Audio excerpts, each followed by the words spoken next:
So if I'm really nervous and I get up to a tee shot and I feel like maybe the nerves are getting to me, I'll just go back to that clock in my head that I had on the range and I'll just execute that clock. Golf's a gentleman's game, and I believe that no matter who you're playing with, you should support them, especially out when you're playing on the PGA Tour and competing. If you want to make better decisions or whatever you're doing, I feel like people need to breathe from 6 to 8 breaths per minute, and by doing that, you need to just practice it literally twice a day. It's like you're getting a massive head start on everyone else. When you go for a shot like that, I think of worst case scenario. When I assessed the risk, I felt like worst case scenario was worth the risk. Hi, my name is Jason Raznick, the CEO of Benzinga, and welcome to the Raz Report.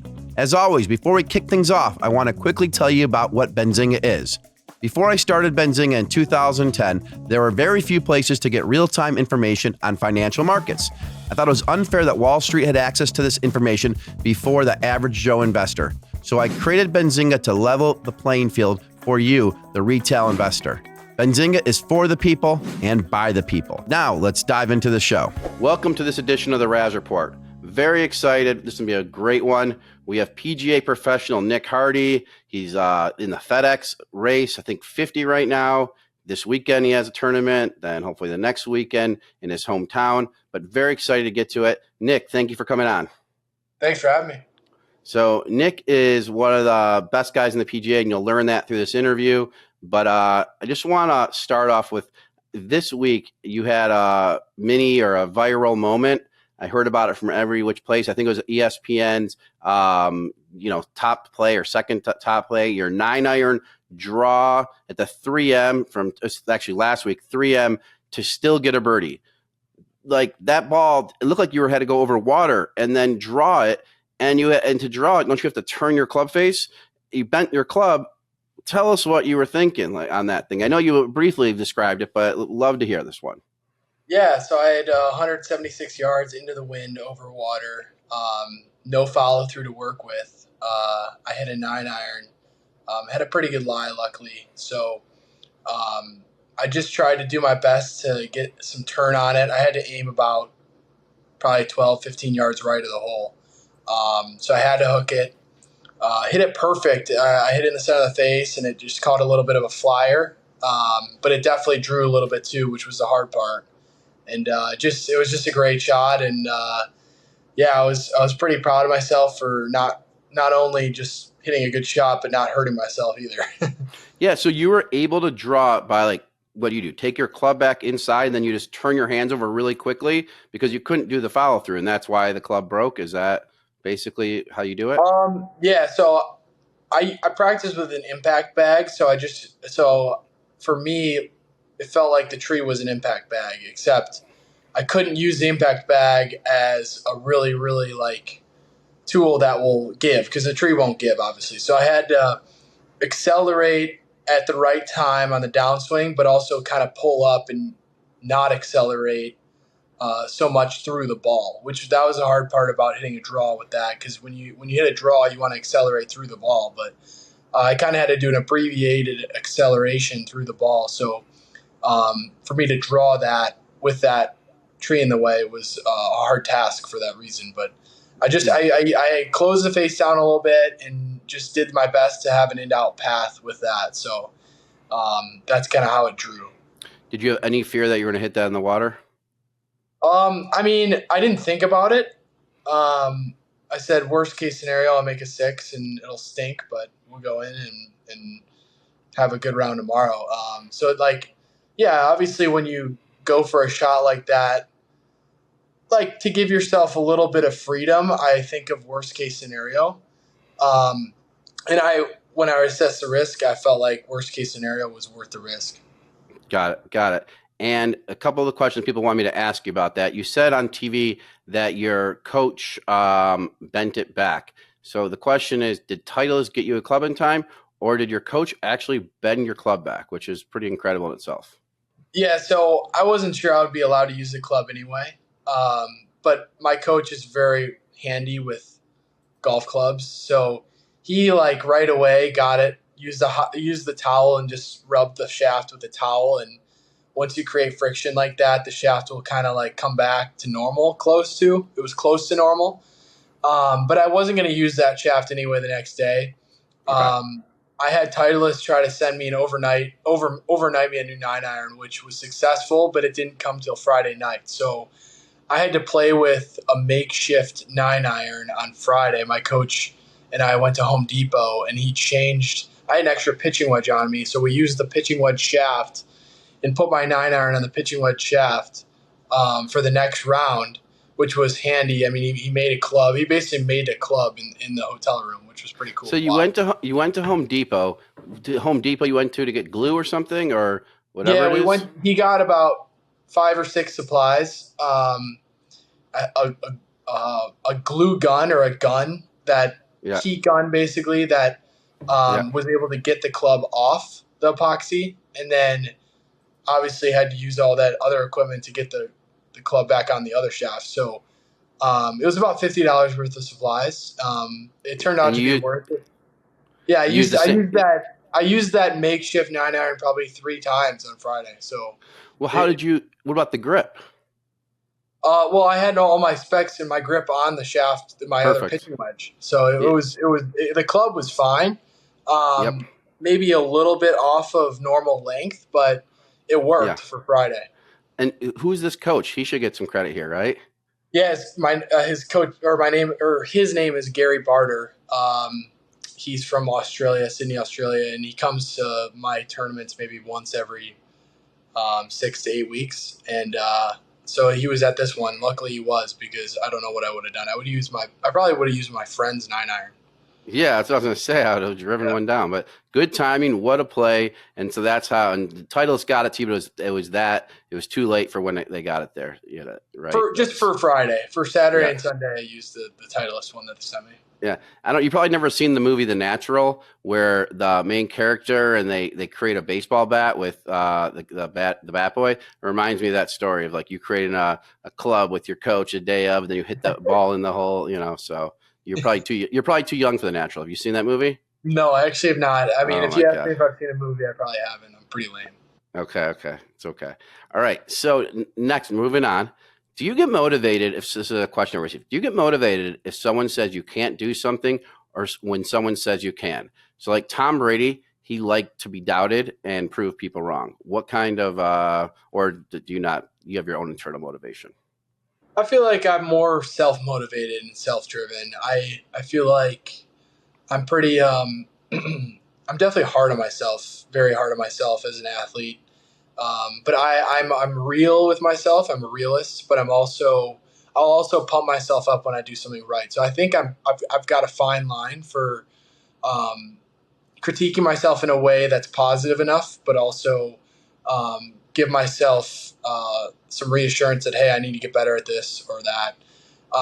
Really, like outside doubt or improvement of others, I don't really put any worth to. I think it's just a waste of time. I think um, for young kids, it's especially important nowadays to realize that, hey, like some people's opinions matter, but like the people close to you and your family, but the people that love you, but not other people. So I don't put a lot of worth to other people's opinions on whether, maybe it's my game or how I go about my business. I feel like I'm the CEO of my career, and I think that I'm a pretty good one at that. Well, that's a great answer. What brought the question was Brian Harmon at the Open. People didn't want him to win; they wanted their home, countrymen or whatever. And he said that someone said, "You're not going to pull this out. You're totally going to screw this up after bogeying like the first 2 or 3 holes." He said that's all he needed to turn it on. If they wanted him to lose, they should have said, "Hey, you're going to do it." But that opposite motivation helped him. And I think that's great for him to use that. I like, if I heard that on the golf course, someone said that to me, I would definitely, um, I would probably carry a little red ass for sure, a little extra, but it yeah, wouldn't. I already feel like I'm self motivated enough, and I already know that there may be people out there that do doubt me, um, and I don't really care. I don't really put any worth to that. I feel like I'm self driven enough to overcome myself in a way, because I think golf is more obviously just a battle of you and the course or you and your game.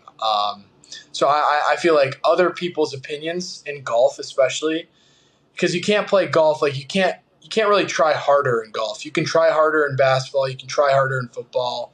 You can't really try harder in golf. So it's a little different in the sense that other people telling you can't do something, it's not like I'm going to go try harder. Yeah, no, this was a great transition to my next question. So at the Wyndham Championship, which you played great, you ran into some difficulty on Friday on the 15th hole. On Friday, you hit a drive, I think it like faded or sliced into the right into the fescue, which was close to out of bounds. You weren't sure. So then you hit a great provisional, like just, bullet dart down in the middle of the fairway. Okay. Well, luckily you found your original drive.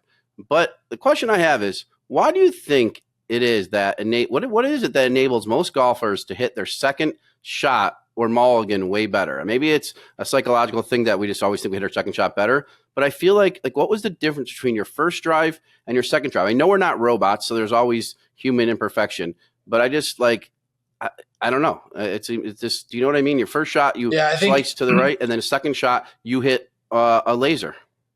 Yeah, it's an interesting question. Sports psychologists will tell you maybe like you kind of care a lot less about the result on the second one, and you're just like whatever, and then that frees you up. It could be anything like that. It could just be that you just happen to make a better swing the second time, or it could be many things. There's so many different variables in golf, and I think that in golf, like players, they may feel a certain way on a certain tee shot that they don't like, or especially blind shots, especially at our level, like it could be anything. There's so many variables. So, and we're really good. So, it's how likely is it that we're going to hit two balls straight into the crap in a row? So I feel like there's a lot that goes into it, but for every situation like that, it could be a different answer. Well, I was reading a book on golf, psychology books about calming what's in your brain. Almost like he said to listen to all the noises, the birds, so when you're above the ball, you should be, yes, and not like feeling the pressure, so to speak, like to be totally relaxed, almost as if like you were just chilling with friends. What's your take on that? Like, are you supposed to be? That's super important. I think that's super important because whenever I have a swing thought out there, I go back to tempo. I go back to what I feel is the timing of my swing at a given state where I'm calm. So if I'm really nervous and I get up to a tee shot and I feel like maybe the nerves are getting to me, I'll just go back to that clock in my head that I had on the range, in that morning that I was warming up, and I'll just execute that clock. And I feel like what do you mean by that clock in your head? I feel like there's a certain cadence and rhythm to every swing I make, especially when I'm really purposeful on the range before a round, and when I'm really taking my time and having a good warm up session by being. I'm a person who tends to get faster when I get nervous, so I put a lot of emphasis on in my pre-round warm up to be slower and just not too slow, but just in really good rhythm, in a good state that I know is slow enough for me. So when I feel nervous or quick or want to get fast out there, I go back to what I feel that warm-up was just 3 hours ago or whatever. And when you say slower, do you necessarily mean not just your swinging, but even like the way you walk or you talk, your demeanor too? Or yeah, that plays a part. I think the way you walk and the way you talk and approach your shot, that plays a massive part into your rhythm. There's a big deal in that. And I would say you'll see that mostly in a player's takeaway and transition at the top. Like that those have got to be really smooth. Yeah. I remember you telling me about tempo with my putting. Just think about tempo. And I'm literally like a different golfer than I was a month ago. I mean, it's unbelievable. You saw I won the Harbaugh thing.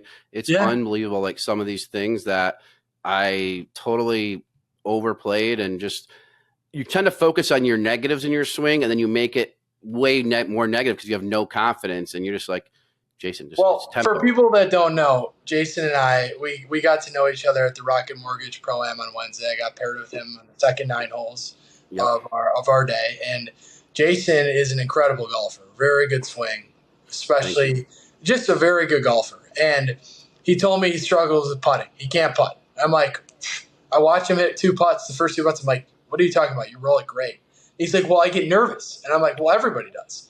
and I'm like, just go back to your tempo, go back to the cadence of the stroke, and consistently accelerate through the stroke, through the ball. And I feel like when we really put emphasis on just, you know what, I don't have to make this putt. I just have to. My goal is to just make a really good tempo stroke. And we totally changed our like result based oriented approach, which is bad in golf. We don't just go and be like, I have to make this putt or it has to go in. All I can do is just make the best stroke I can, and that's what you're doing now. Yeah, and it's crazy because the outcome I don't even look at. Like one of the things that I tend to do is sometimes I would open my body, but that's because I would look up. And so now I don't even look up, and it's just like I try to do my shoulders. And if I hear a hole, I hear a hole. But if you put a good stroke on, the odds of you making a 5-footer are way higher as long as you're lined up, which was you just taught. And I didn't know what you meant by tempo. And also, Nick, you also met my son, Josh. You're in his video that now has over 15 million views. He asked who the most famous among other questions, who the most famous person in your contact on your phone was. I think you said who the quarterback. Aaron Rodgers. Aaron Rodgers, yep. And that video is taken on a life of its own. It's like played so many places. Well, I'm not surprised. Josh is a future superstar, like his dad. Yeah. So he's now, and by the way, he's at camp, so he doesn't know any about this stuff. He's back this weekend. He's addicted to golf and he got in 2 weeks, like he's a total different player. It's hilarious. I mean, because he has way more athletic talent than I. So he got good and where he's like shooting realistically a high 40, low 50, but before he was shooting in the 70s. He didn't know how to hit a ball. Now now it's just the chipping and that part of the game. So that's good. All right. So now we're going to go back to you. So this was good on the mental part of the game. I watched the Wyndham this weekend. I thought long putters were made illegal, and now I see them coming back. I get the idea of a tripod or whatever, whatever, that pendulum. It looks like a pendulum. Are they now legal, or they changed the meaning of it, or do you just not know? So the rule changed when you couldn't anchor a long putter. Okay. So you can use a long putter now. It just has to be the butt of the club at the top has to be free from your body. So okay.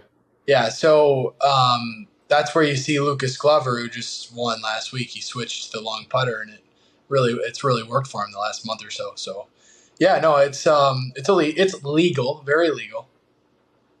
Okay. What's your take on them? Just not you, but my personal take I'd rather not see them around. I think the putter is a club that should be the shortest club in your bag, traditionally in golf. Whether it should be really totally banned or not, like I said, I'd probably rather see it be the shortest club in your bag. But yep.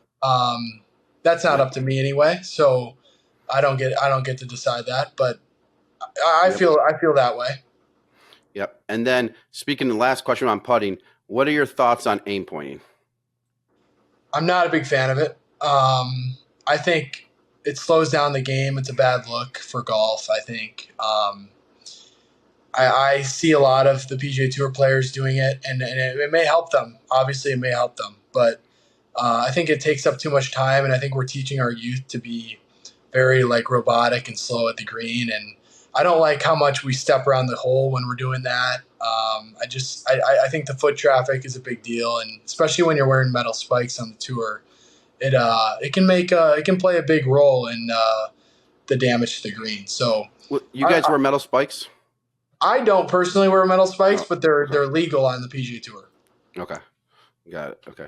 So not a fan of it. Have you ever tried it or just seen it? I have. I understand the concept of it and why it works. Got it. I just don't like putting that way. I like to putt a different way. I like to see the picture of the ball rolling of the paint when they put on TV. That's how I read putts. And I think for guys who read putts by measuring a cup out or a couple balls out or however they gauge at a certain point next to the hole, I think that may be more beneficial to them, which is why they may do it. Got it. And by the way, painting the picture, do you do that for all your shots? Like when you go behind your driver, you don't envision your swing, but you envision the ball flight? Well, so I think it's important for your brain to recognize what you're trying to do with the golf ball before your body does it. So if you put the picture in your brain first. I feel like athletically, you're allowed to free yourself up, and your body will do what your brain says to do. But are you putting in the picture in your brain of the shot or how you need to swing it? No, of the shot. Okay. I've hit enough golf shots in my life where I know like what my brain sees in front of me, my body will follow and do. It's like if you're walking, you say you want to go here. It's the same, Yep. it's your brain. Okay. Now this one, I thought this was awesome. All right. So attitude. I don't often see fellow golfers rooting on someone they are playing with in a round who could jump ahead of them, make more money, in a higher payout. I don't often see golfers like, yes, sometimes they're supporting, like, good job, you make a putt. I saw you, and I'm not saying you're the only one, but I saw you this weekend. You were playing with Justin Thomas on Sunday, and and by the way, play the B-roll for this. Thank you. When you were playing with him, he had to make the top 70 FedEx Cup. You saw him, I think it was an eagle he made. You pumped your fist visibly a few different times and then like gave him 5. What I mean is, like, yes, people give 5, but when you didn't think the camera was on you, you were visibly excited for Justin. And by the way, Justin, he could have went ahead of you and he would get paid more money. And so, like, is that just innate in you? But do you know what I'm talking about? I don't think anyone else mentioned this. Yeah, I know what you're talking about. I just feel like that's just the aspect of golf that we like. I mean, I think golf's a gentleman's game, and I believe that no matter who you're playing with, you should support them. And I think it's especially out when you're playing on the PGA Tour and competing. You have a duty to be a good playing partner when you're playing with someone. So it's a courteous playing a partner. So it's not like, I'm going out of my way to like help Justin do better. I'm just being a courteous playing partner by giving him good vibes, I think. Yeah, I mean, I thought it was excellent. And, people probably aren't talking about it, but if you do see videos sometimes when a playing partner like makes a face like of upsetness when someone made a putt, and the media's out there to get the bad thing, not the good stuff. And this was just amazing. I saw it throughout the round. And then the horn went on you guys. Justin finished, and you still have like a 6-footer putt. So would they have you come back out there for that? And Justin had to come out there too to watch it. I didn't know that's a thing. Justin got to go home. He signed his card. He was done. So, I obviously had to come back out an hour and a half, 2 hours later and make that putt, which was kind of a grind, but yeah, I made it. So, good. Yeah. So, okay. Then going to your kindness and cheering Justin on, I have this story, and we have about 8 minutes left. So I have this story that I have to read. So if any of you guys ever seen Billy Madison, there's a moment when the bus driver or someone, they pee on themselves. Well, the Twitter account Monday Q Info shared this story. Okay, this is a true story. A former teammate of Nick Hardy's wrote to this guy in the Twitter account, and he wanted to explain why Nick is one of the best guys and teammates in the world. And then he goes, continue to watch it. So here's the story. By the way, Nick's team has won Big Ten championships. Nick was an amazing junior golfer. We didn't go into all that stuff, but that you can find that on Wikipedia. I try to ask stuff that no one else asks. Okay, so here it goes. At the Big Ten championship, Nick's teammate was on the 15th hole, a par 3. You guys, the team was all wearing gray pants, and there was a backup on the tee. So this said player, decided to go into the trees to take a piss. Okay. He accidentally pulled up his pants a little too early and thus dribbled on himself. Everyone knows what that's like. At least I think so. It looked like he totally peed in his pants. Nick comes over to the player's direction. Maybe he thought something was going on, or he had to go to the bathroom too. The player embarrassingly showed Nick the accident, as the player didn't know what to do. He didn't want to walk over, as it's obvious he peed on himself. And that's embarrassing. What are you going to do when you have to go tee off? You can't like put something in front of you. So then Nick, without saying a word, proceeded to go pee and purposely pulled up his pants early, making it look like Nick peed himself as well. This person immediately laughed, smiled, and it instantly changed his mood. And then he just hit a dart off the tee. He said Nick didn't care. He just wanted his teammate to be comfortable and play his best. And he was willing to piss in his pants to do so. The team ended up winning the Big Tens, and Nick won the tournament individually. True story. Any more you want to enlighten on that? Yeah, I mean, it's true. my playing partner, this specific playing partner, is kind of a sensitive person, so that was my gauge, and he was a younger teammate, so that was my gauge on it, and I felt like in order for my younger teammate to feel better about himself, I should go help him out and make him feel welcome. It's an unbelievable story. Most people would not do that, but you were doing it because you felt this person could use the lift me up, and that's the way you think about things. There was like it was a long backup, so there's like 3 groups on the tee, so we had a lot of time too, waiting around with the other playing partners. So he definitely may have been embarrassed by the other playing partners being there and parents and coaches and stuff, but yeah, whatever it takes to win, I guess. Okay, so that's a great story, and that's just who Nick Hardy is. Okay, a few more questions, but you can do this one's quick. Day of round, if you're teeing off at 9 a.m., what time do you typically get to the tourney, or do you do meditation in your hotel room first? Yeah. Like, what's the morning of for Nick Morning Hardy? of, if I tee off at 9, I'm like doing my breathing and brain training stuff probably at like 7, getting to the course at 7:30, eating breakfast from 7:30 to 8. And then like maybe 7:30, 7:45, and then doing a little warm up exercise for 10 minutes near my locker, and then what's that? I just get my glutes activated and little band work for the shoulders, and that's about it. Wait, can you just show me, because I have a band in my bedroom now, because I'm doing this every day now. What is the good band exercise for golfers? Well, I feel like anything, we're rotational athletes, so anything like with your shoulders and getting moving a little bit, just simple stuff with a band. And then I would say I use bands around my legs, and I do a lot of exercises just laying on the ground for my glutes, because I know I feel better when going out to the course when I know my glutes are working, because I think it's really important to prevent injury that way in golf. But interesting. Okay, so yeah. So I warm up for an hour. I putt, chip, hit balls, and then putt, and then I'm off the tee. Okay, and when you're warming up, are you working on something, or are you just getting loose? No, I'm not working on something. I'm just getting loose. I'm hitting probably 35 balls, and I'm just going slowly through the bag and up the bag and then back down a little bit, and then I'm just trying to develop a rhythm. Okay, and when you're at the range, do you do that thing where you draw a picture or not? You don't do that. Oh yeah, when I'm warming up and oh yeah, every shot I'm thinking of the window where I want the ball to take off in, and kind of what spin and trajectory and all that. Every single shot I'm calculating something. That's awesome.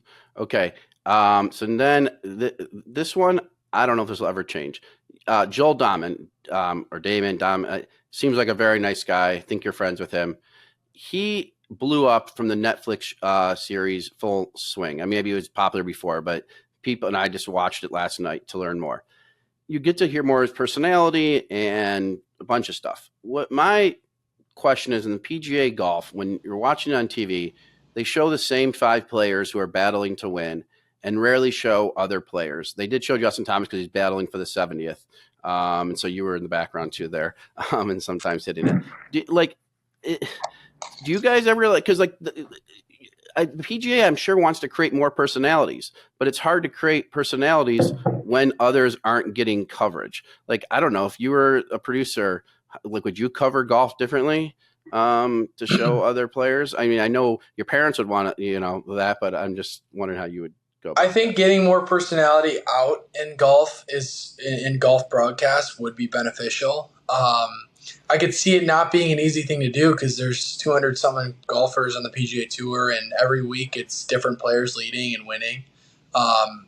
So it's not easy, but doing more shows like Netflix and featuring maybe more random guys on tour would get more fan favorites. And I think it would be beneficial for the tour, especially if more – I mean, because like we get a lot of FaceTime from the stars, I would say. But if more mid-level players were shown, and maybe their routines for how they work out and how they get ready for golf, and just life behind the scenes, because people want to be let into the back door for sure. I promise you there's people listening, and they really wanted me to ask you more about what you do with the bands, your glutes, this whole thing. Show it on video. Longer, Jason. We can go longer. Oh, no, yeah. but I'm just saying, people want to see that, they want to know. And And those stories, I mean, I love watching the online broadcast because now you get to see more, when you get to see more of the stuff like, telling the story about the peeing thing.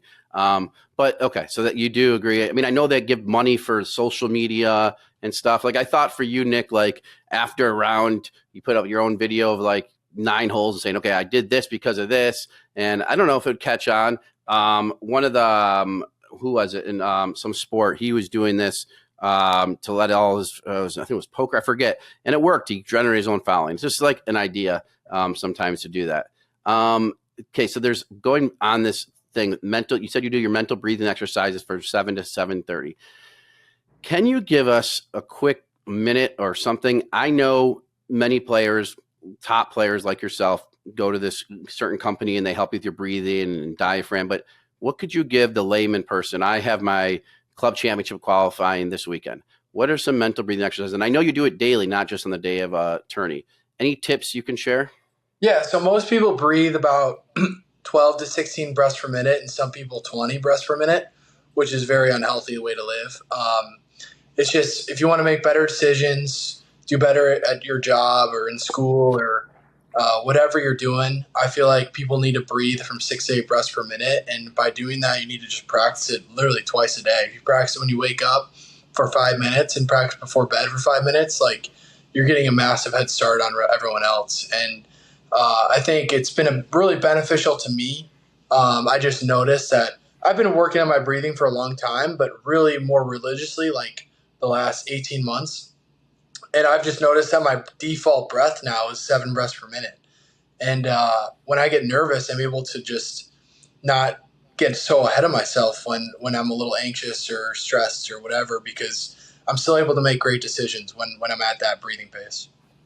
So when you say practice, you're saying that the average person does too many breaths per minute, correct? Yep.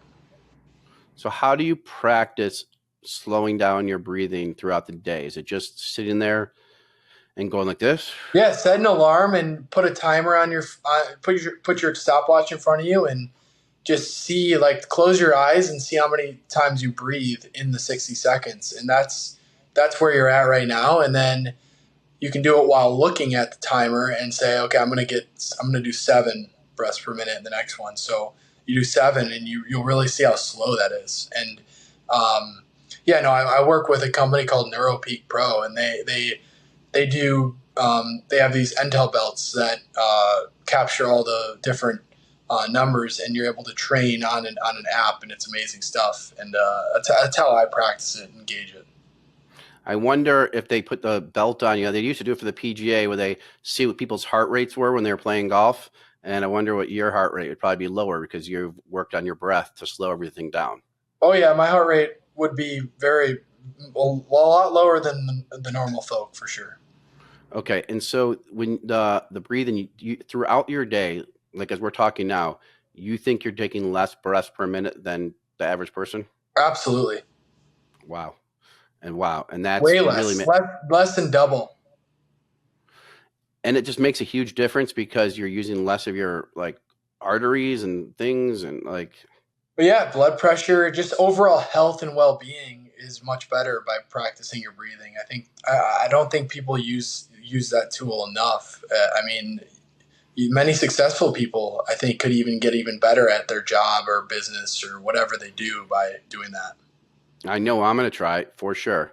Okay. I know you said we can go over, but I appreciate it. We'll just do like the last few questions though. Yeah. When you finish a round, I was nervous to ask you before we got on here about one of your holes because it was whatever, you got unlucky with a draw, like a bounce and what have you.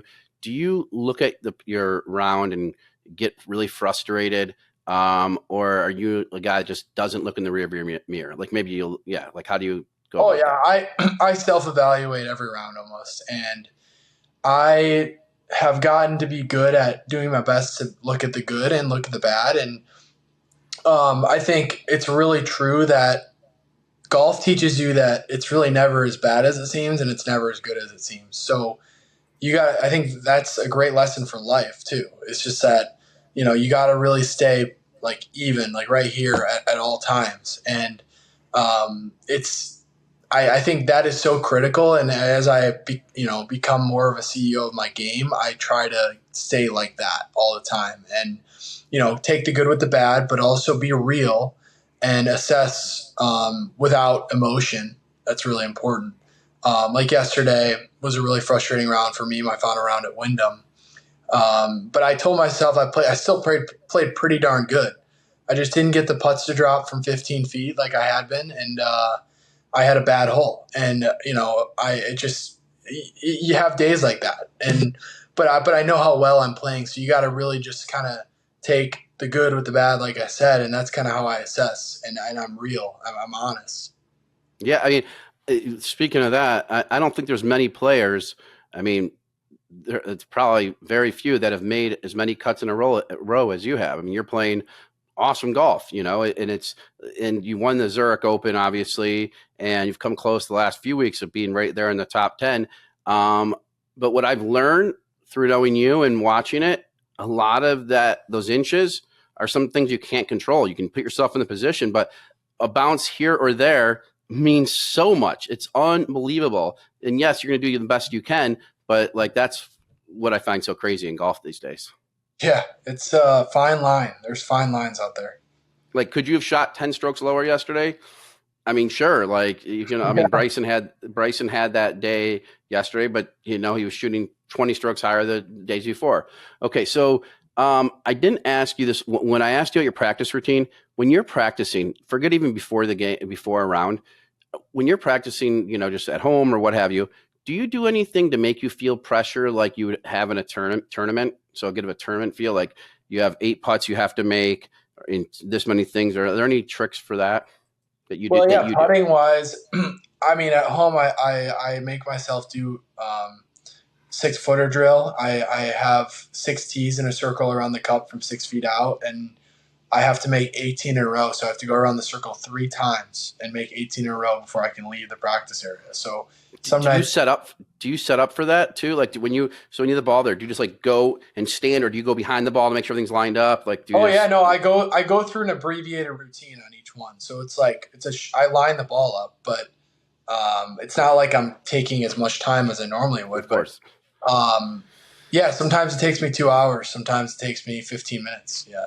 So you have to make 6 putts around the hole 3 times in a row. So you may sometimes spend 2 hours. You won't leave until you do that. I won't leave until I do it. Wow. That's okay. That's some discipline. All right. That's the kind of thing. So when you're at ball 14 in, 16 in, you have 6 times 3, 18. You have 2 more balls to go. You won't leave if you miss one of those. Correct.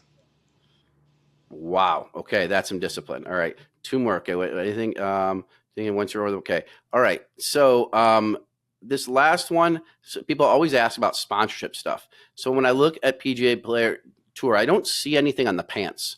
The only person I saw wearing crazy pants was John Daly. But could someone buy an ad on pants? Like if someone said, "Hey, Benzinga or whatever, Nick Hardy wants to sell a pants or a patch on his leg, the bottom thing. What's the deal with the pants? They just seem very, basic pants, which is fine. I just want to know, is there anything you can't question. do? Yeah. I want to buy Nick Hardy's leg. All right, Nick Hardy's leg for the FedEx Cup. There you go, the right side. You want to buy my left cheek? Yes, your left cheek, or I won't do the spot where the peeing thing where the dribble is. Yeah, no, right there, a bullseye. Yeah, there you go.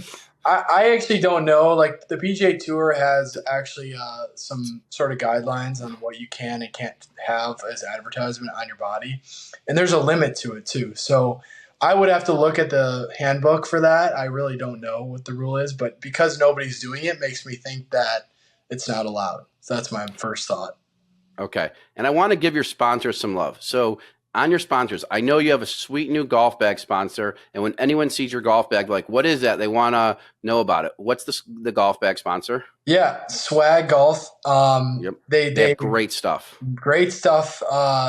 Great head covers, great putters. So I use their putter. And the head covers are amazing. All their accessory items online are amazing. The bag is certainly a hit. I think that's my 3rd or 4th one this year, and wow. each one is really cool. So I think you should. Yeah, I'm glad you're plugging Swag Golf. They do cool. They make cool stuff. Yeah, you have Swag Golf and you have a few others. Highland, right? Nike. High Who Tower else? Advisor. High Tower. High Tower. Yeah, I wear Nike clothes. Great stuff. Yep. Feel athletic and fit in their clothes. And then I have we already plugged NeuroPeak, the breathing Yep. company. And then Titleist. I use Titleist golf ball. Wouldn't use Oh, you anything do. else. Yeah. Which Titleist golf ball do you use? I play the Pro V1X. Got it. I feel like one of you guys should do like an auction for one of the spots on the golf bag, like an online auction of a golf. Like Warren Buffett has a lunch with him. You can auction off spots on golf bags and see what happens. I don't know. I think it'd catch We a did viral that. thing. We did. You did? We didn't auction Where was it, but I? we've done giveaways on my Instagram, and Oh, people really? won my golf bag. Yeah.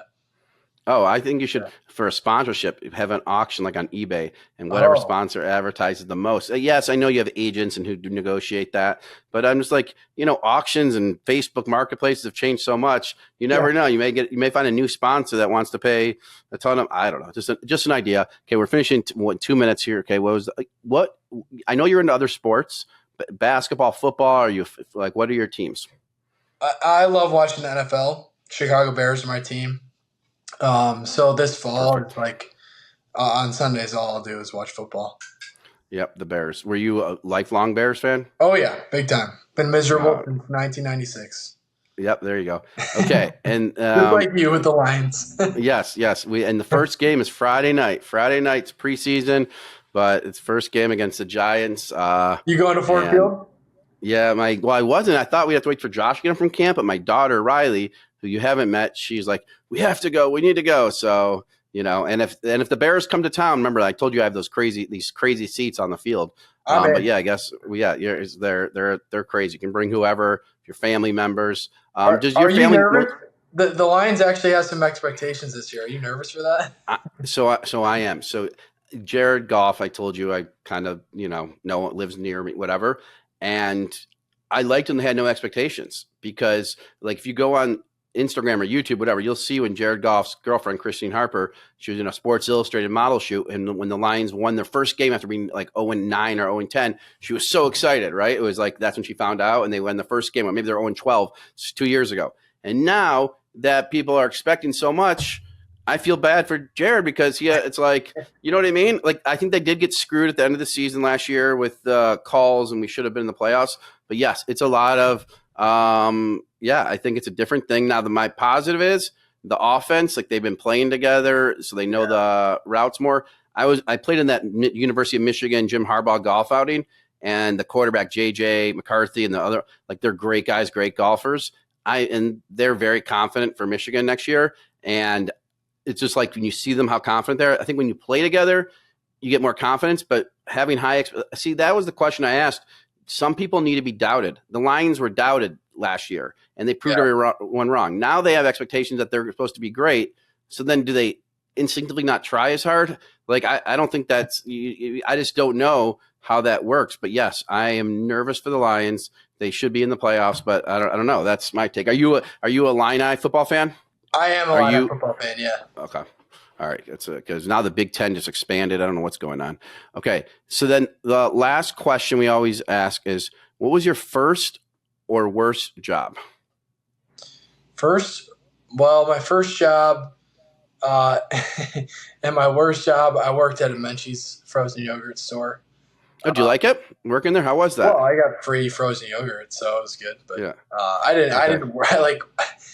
I worked there like, I don't know, 8 hours a week. It wasn't much. So it was just like a 16-year-old job, Well, Kevin O'Leary, who's been on the Raz Report a few times, and a friend, whatever, from Shark Tank, his job was working at, not Menchie's, another ice cream place, and gum was on the floor. And the lady said, you got to take a spoon and get it off. And he didn't want to, and he just left the job, and that was his story. and then we tried really hard, and so did ABC eventually, to get the manager who told me how to, the ice cream off the floor, whatever. And no one found that person. But that was it. He worked at an ice cream place too. So, so that was how old were you when you did that? 15 or 16 years old. It was like a teenage job. Got it. Okay. Last question. When you're playing this weekend and you hear people saying, go Nick, or, cheering you on, are you pretty much always laser focused, like on your your next thing you have to do in the golf tournament, or do you? I'm saying not on Wednesday. I'm saying on a Saturday or what have you.